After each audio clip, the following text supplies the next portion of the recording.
Three, two, one.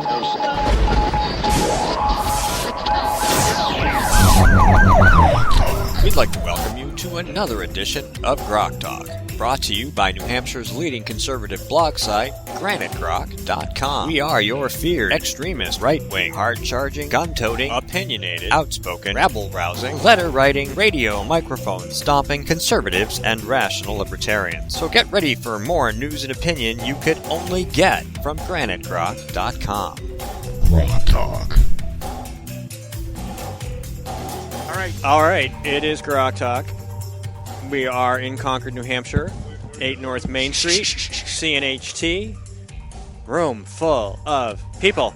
Yes, we have Skip Murphy, we have Don Ewing, we have Mike Rogers, we have Kim Gilbert, we have Scott Morales, and of course Richard Olson, myself, Steve McDonald, brought to you by the Coalition of New Hampshire Taxpayers. Check us out on Spreaker, Stitcher, TuneIn, iTunes, iHeartRadio, Ustream, YouTube, GraniteGrok.com, and we are on Facebook and Twitter. The Spreaker feed is down, so you will have to listen to this as a podcast. I apologize for that. I can't do anything about it. Something's going on, and I can't fix it. But I got everything else working. And Kimberly's with us, I think. Good morning. Good morning. You sound strange. Something wrong with your phone? She's underwater. Sound like you're underwater. I'm my phone and I have you on speaker. Oh, see, that's going to never work. Yeah, no speaker. It's hard enough with a cell connection. So anyway, we will include you in our conversation, and thanks for calling or being here with us. We had Susan in the first hour, and that was great. All kinds of technical screw-ups on my side, but things are looking a little bit better. Now, we do have Kimberly with us for one particular purpose, although we'll probably wander far afield like we always do, and that is to talk about Governor Hassan and heroin in New Hampshire. You there? Yeah, Okay. I'm taking deep breaths first. Oh, okay. You're taking heroin. No, you're I have taking... to. You're taking. I have to pay attention to Rule 1. I think that's the curse word rule. Thank right? you. That is the That curse word rule, yes. Say words like fudge Yeah. and gosh and darn it. Dang. Yeah. Farging works too. Farging. Oh, my My- stars and Johnny garters. Dangerously. Yeah. Farging ice When my holes. nephew was 8 years old, he was saying, "What the fudge?" My sister wasn't too happy with that. No, but you're older than 8, so we'll let it go. So, Hassan, of course, came out last week or the week before, and first she came out and said she wanted the Board of Medicine to make all these new rules about prescribing opioids and blah, blah, blah, blah. So the Board of Medicine said screw, and, she had a 12-page thing that she wanted done. I think that was made up by her useless drug czar that we will be paying for starting next year. And the Board of Medicine said, no, we're not doing this. It's immature. It's rushing too fast. So they put in a couple of things that they recommended, but that was it. Not anything to do with hers. Then she came out and she wanted the Executive Council, which all the morons voted for it except for Gary Daniels, or Dave Wheeler. Dave sorry. Wheeler. I always confuse those two. To hurry up and rush through a legislative session because Maggie Hassan wants to be, purish, she's trying to do something for New Hampshire. Except she ignored it when she vetoed the budget all last year. And let's face reality. Heroin addiction and overdoses have been going on for years. This is nothing new. 92 people in all of New Hampshire died from heroin-related overdoses last year. That is 0.0002% of the population. No, 0.0002, percent of the population.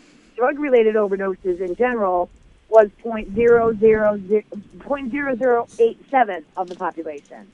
So we're already spending millions of dollars to stop this stuff from happening. It's not working, whatever we're doing. And so Maggie wants us to come forth in session and spend $11 million more dollars, put more money after bad money that isn't working, and then push, this is the real key here, she wants to push Obamacare's Medicaid expansion to go through. Of course.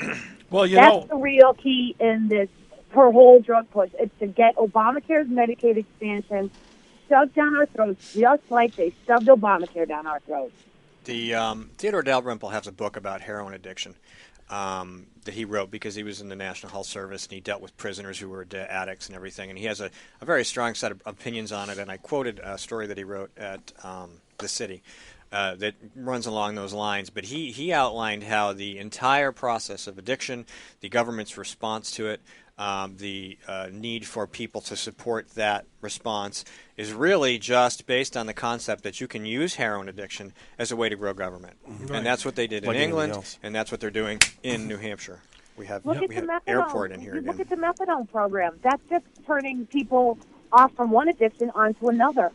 And there have been stories where people they don't want to be on methadone anymore, but the methadone clinics won't help them get off methadone.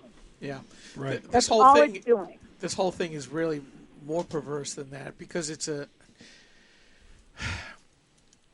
disease versus free will. Do I choose to take whatever it happens to be that can become addictive, or is it a disease for which I have no responsibility at all?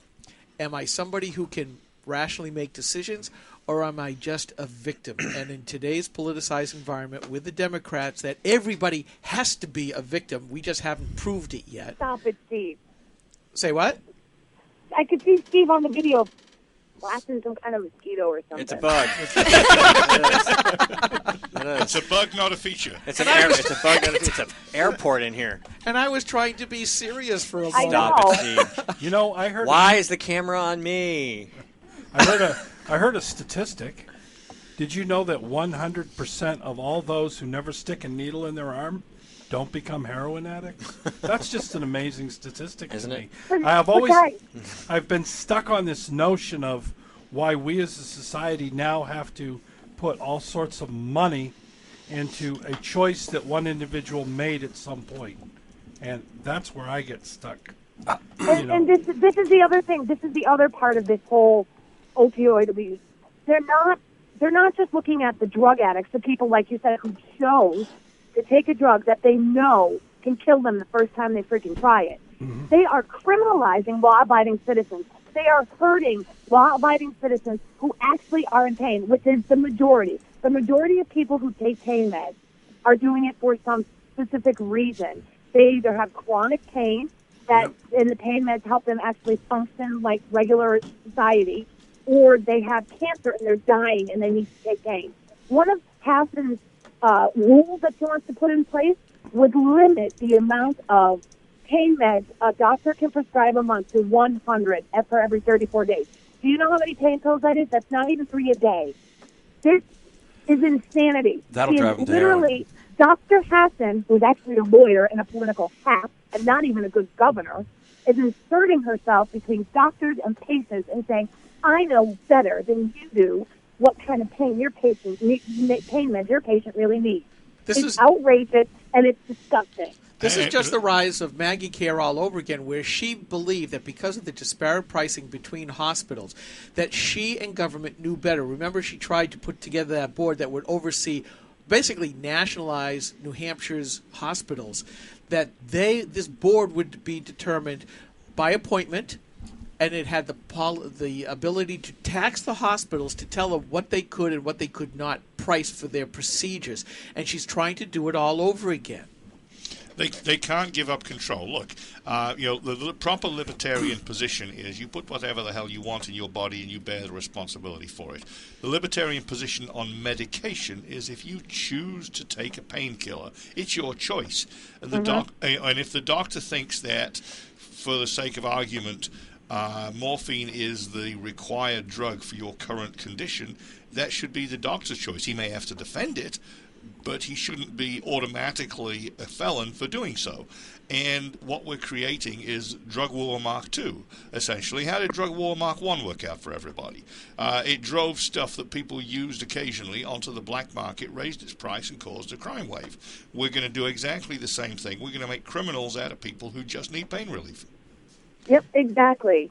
And that's the thing. And, they focus on, this poor young person died from heroin overdose.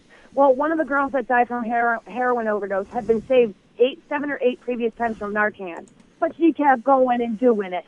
Really? That's somehow my responsibility because she's irresponsible? I'm sorry, but if you're addicted, even if we push these programs into place, right, and we force people to get rehab, whatever, if a drug addict doesn't want to get help, they will not get it. I'll go further and crueler.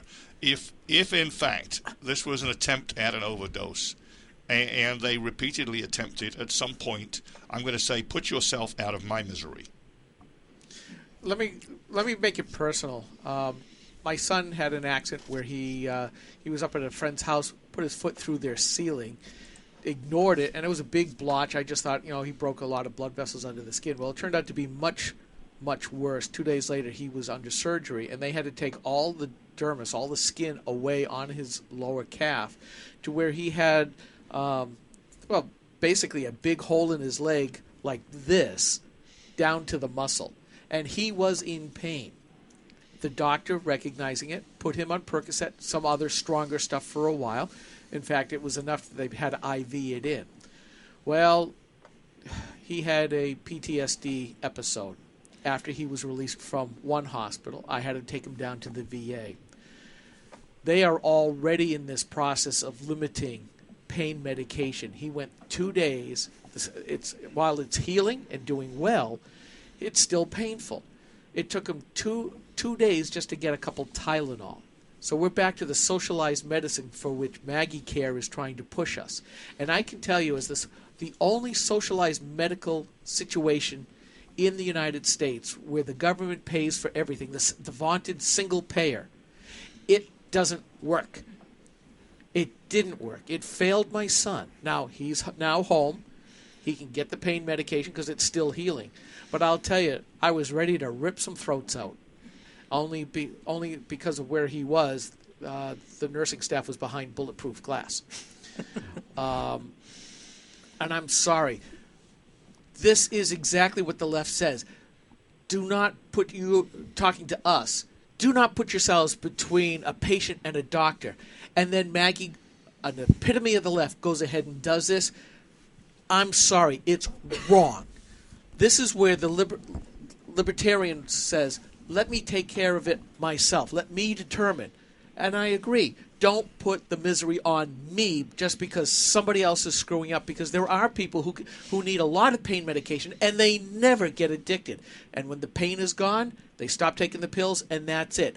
But because of this stupid victim mentality that we've been subjected to, everybody is no longer responsible for themselves, and the people who have to do the right things by the people who need the real help are forbidden to do so. And I'm so freaking tired of it. All right, we're going to take a quick break and skip some pain pills, I guess. I don't know. He's perfectly justified because he just went to the VA. He's been there, so he's pissed, and he should be. And you people out there need to understand that this is what your government wants for you. Stay tuned. We'll be right back.